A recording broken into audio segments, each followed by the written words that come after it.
प्रसन्न foundation आयोजित दीपस्तंभ पुरस्कार व गुणवंत विद्यार्थी गुणगौरव सोहळा या कार्यक्रमानिमित्त उपस्थित असलेल्या शीतल देवी मोहिते पाटील मार्गदर्शन करून गेलेले आहेत आणि आपल्या समोर आज ज्यांना आयडॉल म्हणून बोलवलेलं आहे ते डॉक्टर नितीन वाघमोडे साहेब, व्यासपीठावर इतर सर्व मान्यवर आणि सकाळपासून जे गुणवंत विद्यार्थी आहेत ते विद्यार्थी मित्र मैत्रिणी आणि त्यांचे सर्व पालक बंधू भगिनी, सर्वप्रथम सर्व गुणवंत विद्यार्थी आणि पालकांचं मी माझ्यातर्फे मनापासून अभिनंदन करतो आणि तुम्हाला धन्यवाद देतो.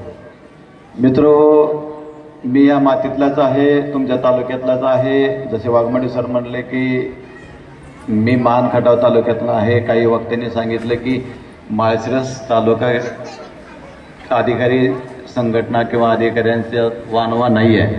मी मोठ्या अभिमानाने तुम्हाला समोर सांगू शकतो की माळशिरस तालुक्यामध्ये आम्ही गेले 2 वर्षापासून एक फाउंडेशन स्थापन केलेलं आहे आणि त्या फाउंडेशनमध्ये आम्ही 350 अधिकारी माळशिरस तालुक्यामधले सहभागी आहोत आणि त्या अधिकाऱ्यांनी स्पर्धा परीक्षेचं मोफत मार्गदर्शन केंद्र अकलूज आणि माळशिरसमध्ये गेले 2 वर्ष झालं आम्ही चालवतो. हे आपल्याला माहीत आहे का नाही मला माहीत नाही, पण मी आवर्जून आज इथं सांगू शकतो की आम्ही दरवर्षी अधिकारी एकत्र येतो. अधिकाऱ्यांची संख्या माळशिरसमध्ये 350 आमच्या माहितीप्रमाणे आजच्या घडीला 350 अधिकारी आहोत आणि या अधिकाऱ्यांनी मिळून आपल्या ग्रामीण भागातील विद्यार्थ्यांना मोफत वाचनालयाची सुविधा करून देण्यात आलेली आहे आणि मार्गदर्शक म्हणून आम्ही आमच्यातीलच काही अधिकारी किंवा इतर IAS किंवा UPSC झालेले MPSC झालेल्या अधिकाऱ्यांना आठवड्याला एका अधिकाऱ्याला बोलवतो. विविध पुस्तके सुद्धा आम्ही त्या ठिकाणी उपलब्ध करून देत असतो. अशी सुविधा आपण या माळशिरस तालुक्यामध्ये केलेली आहे. तुम्हाला मी आता इतकं ज्ञान देऊ शकत नाही कारण फार छोटे आहात. 1ली ते 9वीत आहेत. 1ली ते 9वीमध्ये तुमच्या ज्या विविध स्पर्धात्मक परीक्षा असतात, ATS सारखी आहे, NMS सारखी आहे, ह्या स्पर्धा परीक्षा तुम्हाला सराव म्हणून घेतल्या जातात आणि भविष्यात तुम्हाला पुढील वाटचालीसाठी या परीक्षेचा चांगला उपयोग होऊ शकतो.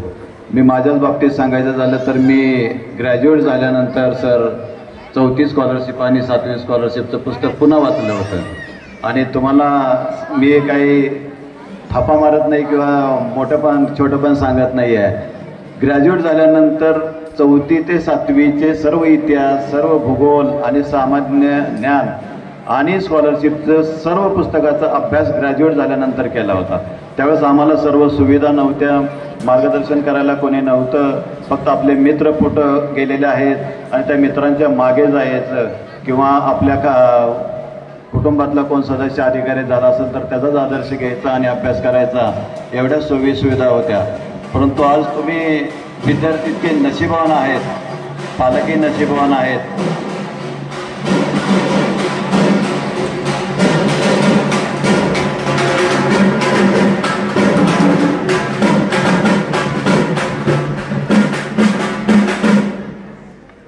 तुम्ही खरंच नशीबवान आहात की आज सर्व गोष्टी तुम्हाला तुमच्या मोबाईलवर उपलब्ध होत असतात. सर्व प्रकारची पुस्तकं असतील किंवा इतर संस्थेतले किंवा यशस्वी पुरुष किंवा यशस्वी उद्योजक यांच्या सक्सेस स्टोरी YouTube असेल किंवा अनेक सोशल मीडियावरच्या गोष्टी असतील.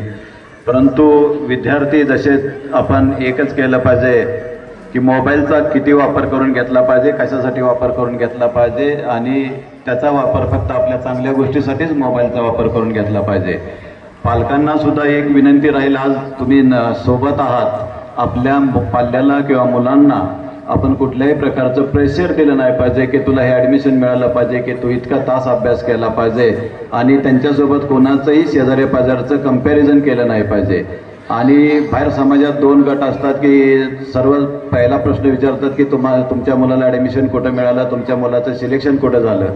त्यावेळेस समाजाकडे सुद्धा काही मुलांनी अभ्यास करत असताना थोडंसं दुर्लक्ष करायला पाहिजे, नातेवाईकाकडे दुर्लक्ष करायला पाहिजे. आपला फोकस फक्त अभ्यासावर द्यायला पाहिजे. अभ्यास करत असतानाच तुम्ही सर्वांनी आपलं आरोग्यसुद्धा महत्त्वाचं ठेवण्याचं काम केलं पाहिजे. आरोग्य आणि तुमचं शारीरिक स्थिती आणि मनस्थिती जर चांगली नसेल तर तुमचा अभ्यास केलेला काय वापर होऊ शकत नाही, चांगला यूज होऊ शकत नाही आहे. म्हणून आज विद्यार्थी आणि पालक सोबत आहेत. आपल्या मुलांना चांगलं घडवायचं आहे. आता आपण फक्त 1ली ते 9वी पर्यंतच्या परीक्षेचा अभ्यास करत आहोत. त्यांना चांगल्या ठिकाणी ॲडमिशन मिळवण्यासाठी आपण प्रयत्न करत आहोत. ॲडमिशन मिळाल्यानंतर मग स्पर्धा परीक्षेची तयारी आपल्याला करायची आहे.